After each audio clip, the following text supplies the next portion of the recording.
Salam, selamat pagi. Puji syukur kita boleh berjumpa kembali dalam program Doa Pagi edisi Sabtu 16 April 2022. Sebelum memulai aktivitas kita pada pagi hari ini, kita akan berdoa, membaca dan merenungkan firman Tuhan. Sebelum kita membaca firman Tuhan, mari kita berdoa. Puji dan syukur kami angkat ke hadapan hadirat-Mu ya Bapa. Kasih Tuhan begitu nyata dalam sepanjang perjalanan kehidupan yang Tuhan anugerahkan kepada kami. Pada pagi hari ini kami boleh bangun dengan tubuh yang keberkatan. Sebelum memulai aktivitas kami pada pagi hari ini, kami berdoa kepada Tuhan. Kami akan membaca dan merenungkan firman-Mu. Kiranya firman-Mu yang akan kami baca Tuhan boleh menjadi tuntunan kami dalam melaksanakan aktivitas kami sepanjang hari ini. Ini doa kami ya Tuhan, dalam Yesus Kristus kami datang bermohon kepadamu. Amin. Firman Tuhan pada pagi hari ini terambil dari Ayub 14 ayat 1 sampai ayatnya yang ke-22. Saya akan membacakan satu ayat, yaitu ayatnya yang ke-14. Kalau manusia mati, dapatkah ia hidup lagi? Maka aku akan menaruh harap selama hari-hari pergumulanku sampai tiba giliranku. Tema kita pada hari ini yaitu hidup seteguh batu. Ada satu peribahasa yang mengatakan bahwa tidak ada manusia yang hidup seumur batu. Dalam arti bahwa tidak ada manusia yang akan hidup bertahan dalam kurun waktu yang cukup lama. Jika batu bisa bertahan dalam kurun waktu yang cukup lama, tentu ini sangat bertolak belakang dengan kehidupan manusia yang singkat dan rapuh. Jika ada manusia yang berangan-angan untuk hidup seumur batu, maka itu sama halnya dengan menjaring angin. Firman Tuhan dari Ayub 14 ayat 1 sampai 22 kembali mengingatkan kita bahwa keberadaan kita sebagai manusia itu rapuh dan lemah.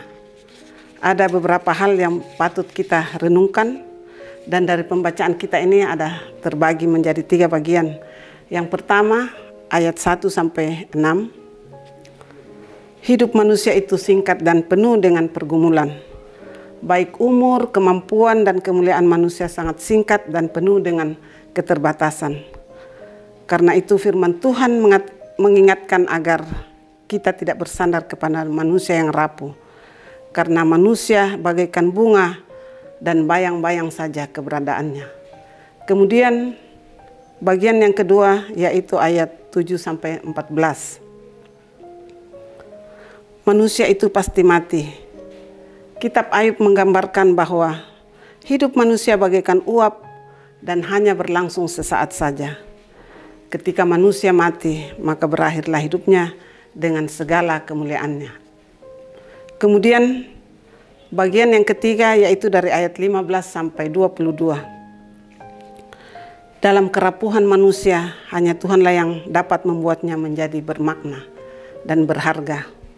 Oleh karena itu, kita harus senantiasa hidup dalam relasi yang baik dengan Tuhan. Bapak Ibu yang kekasih dalam Tuhan kita Yesus Kristus, hidup ini adalah hidup yang rapuh. Hidup bagaikan rumput dan bunga-bunga. Hidup kita singkat bagaikan uap dan bayang-bayang. Oleh karena itu kita patut bersyukur kepada Tuhan. Karena hidup kita yang rapuh dan penuh pergumulan ini, Tuhanlah yang membuatnya menjadi berharga dan bermakna dan seteguh batu. Adakah kita mengandalkan hidup kita kepada Tuhan?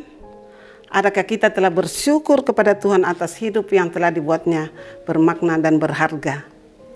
Firman Tuhan mengatakan kepada kita, diberkatilah orang yang mengandalkan Tuhan, yang menaruh harapannya pada Tuhan. Terpujilah Kristus, haleluya, amin. Kita akan masuk di dalam doa syukur, dan kita akan dukung dalam doa saudara-saudara kita yang saat ini berada dalam pergumulan karena duka cita, yang berada dalam pergumulan karena sakit penyakit, dan kita juga mendukung dalam doa saudara-saudara kita yang hari ini bersuka cita karena berulang tahun ataupun ulang tahun pernikahan. Mari kita berdoa. Puji dan syukur sekali lagi kami angkat ke hadapan hadirat-Mu Bapa.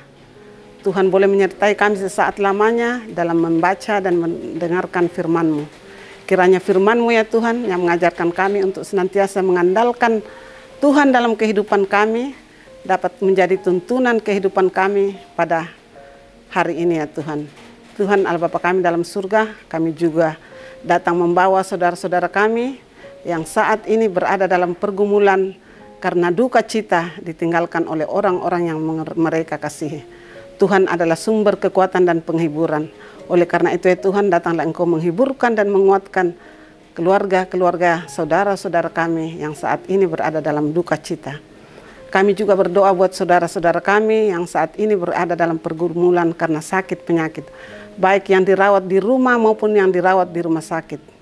Tuhan kiranya memberkati segala perawatan yang diberikan kepadanya, baik obat-obatan maupun tangan-tangan para medis, bahkan pendampingan dari keluarga.